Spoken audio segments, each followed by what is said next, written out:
We're nearly there. Quickly, quickly.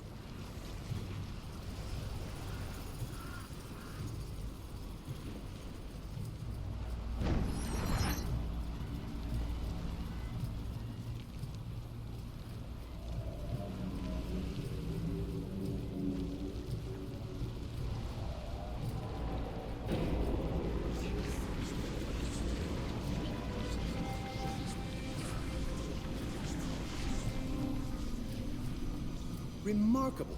Why, the thaumaturgic implications alone could redefine magical theory for decades.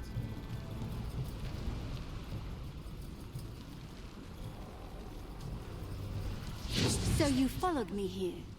You are stubborn. And I admire you for that.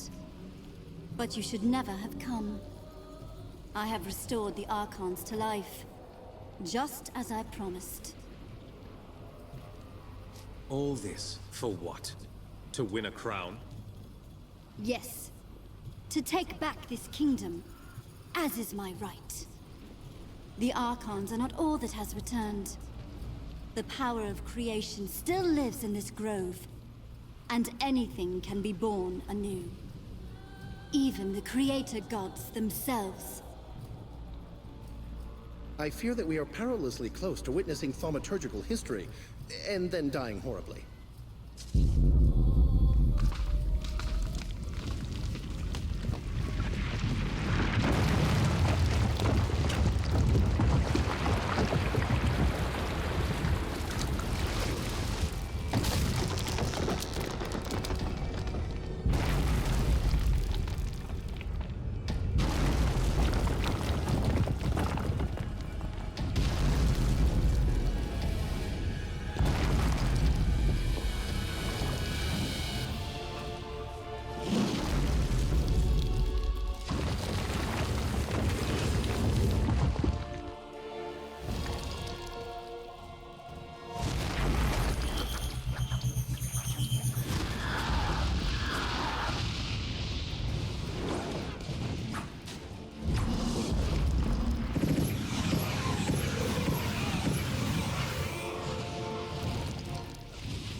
The voices of my mother's gods. I cannot hear them anymore. Not even a whisper. They are lost. You will not see them or hear them ever again. You lie, child. Or whatever you truly are behind that innocent face. No, Jane Cassinder. I speak the truth. What remained of your mother's gods has been destroyed, and the power of creation has fled this grove. It will never return. You told me that this forest grew from a seed of the first creation. Is it dead then? That cannot be. My mother searched for thousands of years, and this was the only remnant of her gods that she ever found. The power in this forest might have been used to restore the old gods and all their servants to life. Not the twisted half-life that you gave them, Jane Cassinder. A true rebirth, as they were at the dawn of the world. But you called upon that power to destroy, not to create. You twisted the power of creation to your own ends, until all that was left was an empty shell, rotted from within. And now, it is gone. The forest was already corrupted, even before Jane tried to call the Archons back to life. The first time Jane called on the power of the old gods, it was to murder Hugh Montbaron 30 years ago. She knew she was misusing that power, but she was too full of anger, and she didn't care. After that, the Mournweald grew rotten and sick. All its potential for good was lost. So she came back, and made the same mistake a second time. Yes, driven by anger again.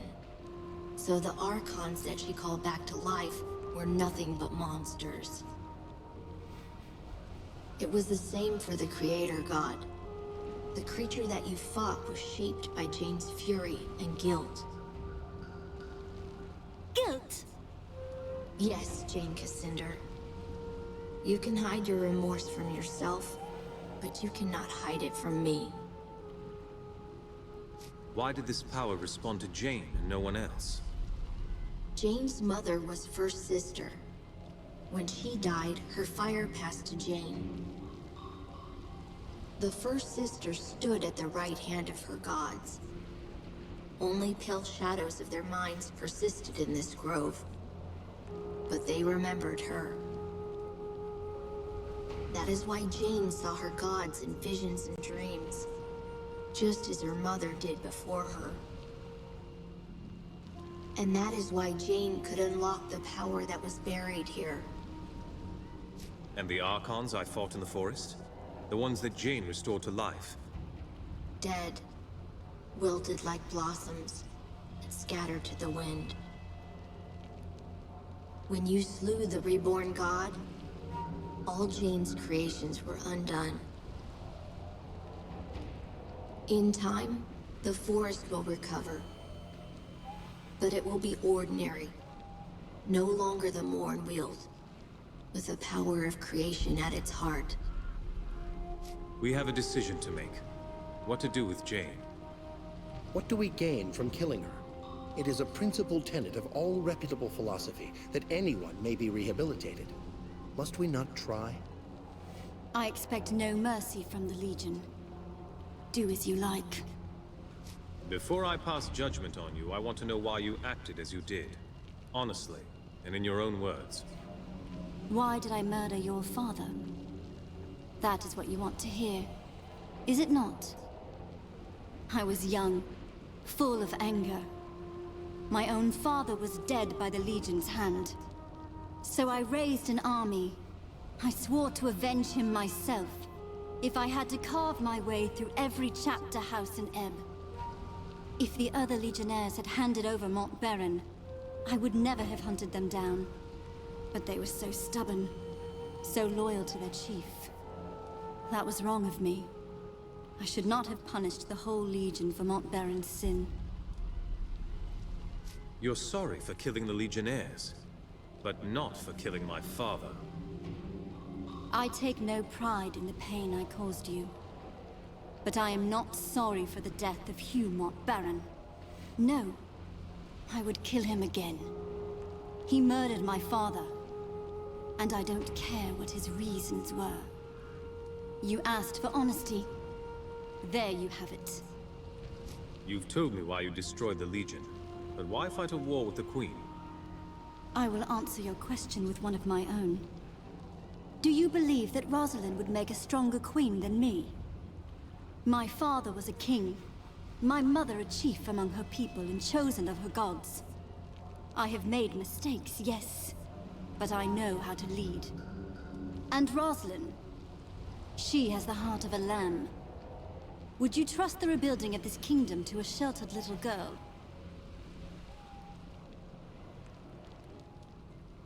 Rosalind is stronger than you think, and stubborn as well. Stubborn? Yes, I suppose she must be, to stand against me for so long. But she is still young and untested. You may think that she is strong, but she has never ruled in her own right. Now you expect her to rebuild a kingdom, with only a few scattered legionnaires to help her. I warn you, that will be an even greater challenge than defeating me. The Mornweald was sacred to your people, and especially to your mother. Why would you confront the Legion here? Mont-Baron lured me to this place. Somehow, he knew what I was. And he knew that this forest was sacred to me. He believed that I would never dare to strike him down. Not in the presence of my mother's gods. He was wrong. You used the power of the Mornweald against him. Mont-Baron was so arrogant. So sure that he'd outmaneuvered me.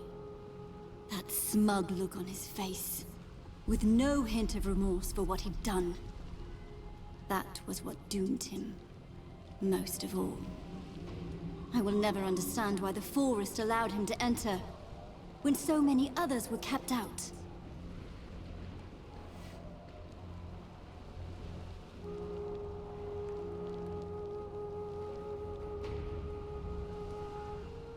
Perhaps your gods, or what was left of them, felt pity for the Legionnaires and tried to save them. So my mother's gods were asking me to be merciful. That is what they meant by allowing the Legionnaires to shelter in this grove? I never thought of that. If that is true, then I failed them. I have no more questions. I've made my decision. And I am ready for your judgment, though I know what it will be. No, you won't die today. I promised Rosalind that I'd spare your life. Little Queen Mouse. I owe my life to that cringing girl. That is a fine irony. Am I to be your prisoner, then? Paraded through the streets in a gilded cage? Atone for all the suffering you've caused. Help us to rebuild the kingdom. Maybe build more colleges and less oversized fortresses this time around? You are not the Legion I remember. They were arrogant, and they would never have proposed such a thing. Very well. You have my promise. I will use what influence I have to help you heal this country. Let the war between us end. By those words, Jane Cassandra, you are bound to the Legion now. It's over then. For now, you deserve a rest. But it may be short-lived. Not all of Jane's followers will accept her defeat. No, they will not. The country is still divided against itself. And the Legion has old enemies. They have not forgotten you. Some may be far worse than Jane. But you've shown yourself to be fair, as well as strong. Whatever happens, the people of Ebb will stand behind you. All this theology is making my brain itch. Let's return to the chapter house. We part ways then. I will be watching. And one day, I will see you again.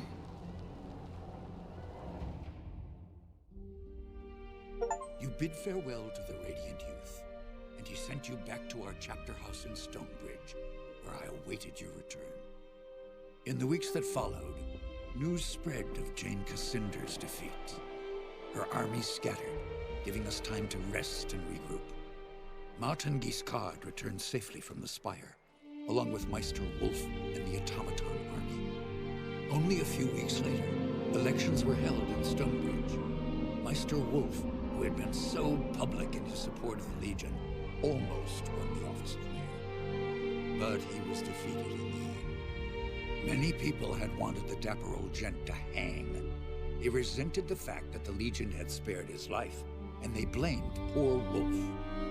After the humiliating events in the Foundry, Meister Castle was forced to resign as Guildmaster of Ironmongers. The Cyclopses negotiated a new contract for higher wages, and with the help of Meister Fiddlewick, formed a new workers' union. For the first time in 100 years, they were permitted to leave the Foundry and spend their newfound wealth in the markets and taverns of Stonebridge. Cyclopses are becoming an increasingly common sight in Stonebridge, and many believe that they will eventually take their place as equal citizens of the town. Archambault du Payen, formerly known as the Dapper Old Gent, proved a valuable addition to the Legion. His knowledge of Legion magic allowed us to retake control of the Sentinels that had long guarded our chapter houses and estates. But the Gent couldn't leave our chapter house without drawing an angry mob. His confinement started to drive him mad. So he returned to his beloved causeways, beneath an endless sky, and he dwells there still. With the reopening of the Heroes Crypt, pilgrims returned to the Rukenval, and merchants followed.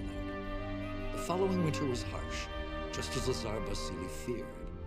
But thanks to the trade from the south, the people of Ravensrill stayed warm and fed. When spring came, many more pilgrims arrived, and the town of Ravensrill grew wealthy again. Lazar and his people built a new stone wall around the town, and reclaimed their abandoned houses and farmsteads from the forest. It is a happy change of fortune for a long-suffering town. In his last letter to me, Lazar added one other piece of news. Gunderic Manor has a new mistress, a witch called Leona.